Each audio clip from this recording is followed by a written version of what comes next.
Assalamualaikum warahmatullahi wabarakatuh. Halo, selamat sore ya teman-teman. Di video kali ini saya akan mencoba mengulas materi tentang pengantar sosiologi ya. Jadi pengantar sosiologi ini ya. Jadi konten yang akan kita bahas di video kali ini yang pertama terkait pengertian sosiologi secara etimologi, kemudian tokoh-tokoh sosiologi diantaranya Auguste Comte, kemudian John Stuart Mill, kemudian Herbert Spencer. Kemudian selanjutnya adalah objek studi dan ruang lingkup sosiologi, selanjutnya hakikat sosiologi, fokus kajian ilmu-ilmu sosial dengan sosiologi, kemudian manfaat ilmu-ilmu sosial dan hubungan ilmu-ilmu sosial dengan sosiologi, dan juga imajinasi sosiologis. Nah, kita masuk ke pengertian dulu. Secara etimologi, sosius dalam bahasa Latin itu artinya teman, dan logos dalam bahasa Yunani itu artinya kata atau berbicara. Jadi society, ologi science. Nah, jadi society itu pelajari perilaku manusia dalam masyarakat. Kemudian sociology science itu cara berpikir ilmiah tentang masyarakat dan pengaruhnya terhadap kelompok manusia. Jadi sosiologi is social science itu study human manusia, kemudian social world atau dunia sosial, dan juga social reality atau realitas sosial. Kemudian scientific study di sini society masyarakat, kemudian human social behavior atau perilaku sosial dari manusia baik individual atau dia menjadi anggota dalam masyarakat. Definisi sosiologi menurut Peter Sorokin itu adalah suatu ilmu yang mempelajari yang pertama hubungan pengaruh timbal balik antara semua jenis dari gejala-gejala sosial. Kemudian yang kedua, hubungan pengaruh timbal balik antara gejala sosial dengan non-gejala sosial. Dan yang ketiga, ciri-ciri dari jenis-jenis gejala sosial. Ini definisi sosiologi.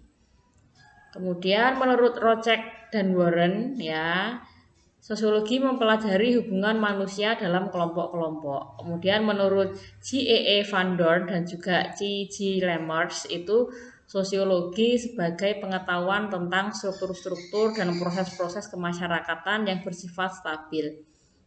Sedangkan menurut Selo Sumarjan dan Sulaiman Sumardi, sosiologi mempelajari struktur sosial dan proses-proses sosial, termasuk perubahan-perubahan sosial. Nah, kemudian ini terkait tokoh-tokoh awal sosiologi dan pemikirannya. Yang pertama adalah Auguste Comte dari tahun 1798 sampai 1857. Jadi Auguste Comte ini dianggap sebagai pendiri sosiologi. Pada tahun 1842 dalam tulisannya Positif Filosofi, sosiologi sebagai ilmu pengetahuan tentang kemasyarakatan berdasarkan pengamatan. Auguste Comte menciptakan istilah sosiologi dengan menggunakan dan menyebut disiplin filsafat positif atau fisika sosial untuk menekankan sifat ilmiah dan untuk membedakan dari filsafat tradisional. Disinilah asal mula muncul pemikiran tentang sosiologi. Auguste Comte melihat kajian tentang masyarakat yang memiliki hukum tidak berubah-ubah. Kemudian tokoh yang kedua adalah John Stuart Mill yang hidup di tahun 1806 sampai 1873. Jadi dia mengeluarkan buku yang berjudul Essays on Economics and Society. Jadi sebenarnya telah terlebih dahulu menulis tentang ekonomi dan masyarakat, tetapi menggunakan istilah etologi sebagai ilmu pengetahuan baru yang mengkaji kondisi dan keadaan masyarakat yang bisa dijelaskan secara pasti dan juga terukur.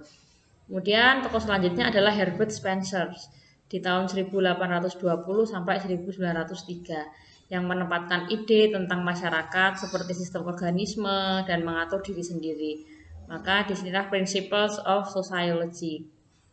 Kemudian objek study, jadi objek sosiologi itu masyarakat atau realitas sosial itu adalah interaksi antar hubungan antar manusia.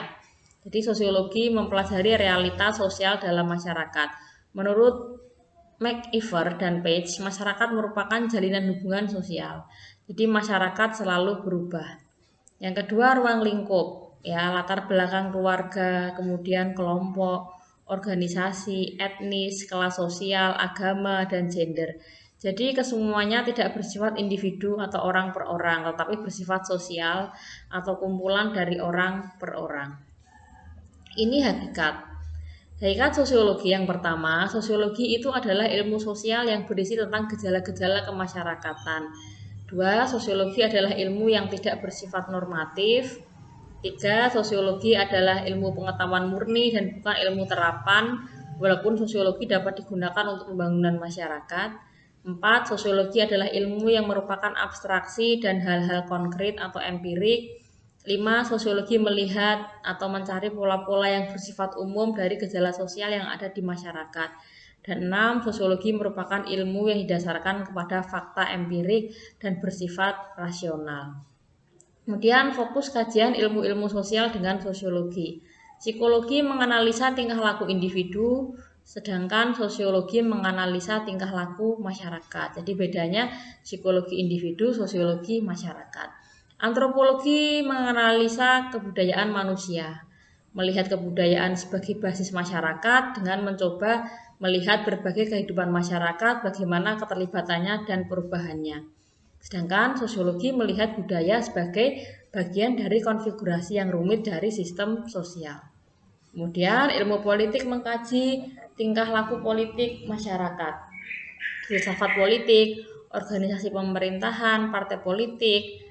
Kemudian ekonomi menganalisa produksi, distribusi, konsumsi barang dan jasa, sedangkan sosiologi menitik beratkan pada kajian tentang perilaku sosial dan juga perubahan sosial. Maka ini adalah manfaat ilmu-ilmu sosial dan hubungan ilmu-ilmu sosial dengan sosiologi. Yang pertama memiliki terminologi umum, kemudian yang kedua memiliki teknik penelitian yang kompleks, yang ketiga sebagai pendekatan sintesis yang meniadakan analisis fragmentaris, kemudian yang empat sudut pandang yang bersifat analisis, lima penelitian tertuju pada hubungan antar bagian-bagian, dan yang keenam mengadakan penelitian yang bersifat objektif dan juga operatif. Nah, kenapa sosiologi dan ilmu sosial lainnya saling berhubungan? Jadi hubungannya adalah terkait kebijakan sosial dan perubahan sosial. Kebijakan sosial sendiri itu adalah suatu keputusan yang diberikan untuk mengatasi permasalahan yang dihadapi masyarakat. Sedangkan perubahan sosial itu adalah perubahan suatu pergeseran yang terjadi dalam masyarakat. Jadi terdapat hubungan antara perubahan sosial dengan kebijakan sosial. Kemudian selanjutnya adalah imajinasi sosiologis. Menurut Charles Wright Mills yang hidup di tahun 1916 sampai 1962, imajinasi sebagai alat untuk bisa memahami apa yang terjadi di dunia dan apa yang ada dalam diri manusia itu sendiri. Dengan imajinasi sosiologi, manusia mampu memahami sejarah masyarakat, riwayat hidup pribadi, dan hubungan antar keduanya. Ada dua alat yang diperlukan dalam imajinasi sosiologi. Yang pertama adalah personal troubles of milieu. Artinya, ada suatu masalah yang dihadapi secara individu yang disebabkan oleh lingkungan. Yang kedua, public issues of social structure. Artinya, ada isu yang berada di luar jangkauan kehidupan pribadi, di mana isu tersebut menjadi isu publik, isu umum atau isu masyarakat. Nah, demikian teman-teman penjelasan terkait pengantar sosiologi. Jadi yang paling basic dari materi sosiologi itu sendiri ya. Semoga dapat bermanfaat. Terima kasih. Wassalamualaikum warahmatullahi wabarakatuh.